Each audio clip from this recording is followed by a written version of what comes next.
मला असं वाटतं की येणारा काळ हा खूप महत्वाचा आहे, जेव्हा आपण प्रत्येकाने, स्पेशली मराठी माणसाने, काहीतरी छोटा मोठा उद्योग, काहीतरी छोटा मोठा व्यवसाय करायला पाहिजे.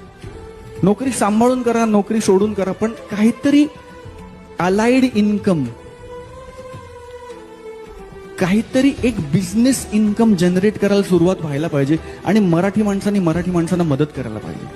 माझी आजी म्हणायची की मराठी माणूस सहसा धंदा करत नाही, नव्हे, मराठी माणूस धंद्यात टिकत नाही.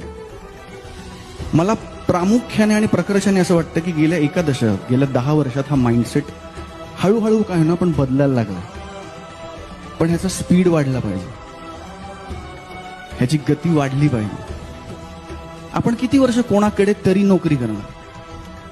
आपण कधी नोकरीला माणसं ठेवणार? आपण किती वर्ष कोणाकडनं तरी पगार घेणार? आपण कधी लोकांना पगार देणार? आपण किती वर्ष कोणाचं तरी ऐकून घेणार? आपण कधी इन्स्ट्रक्शन्स देणार? तर हा माइंडसेट डेव्हलप व्हायला पाहिजे.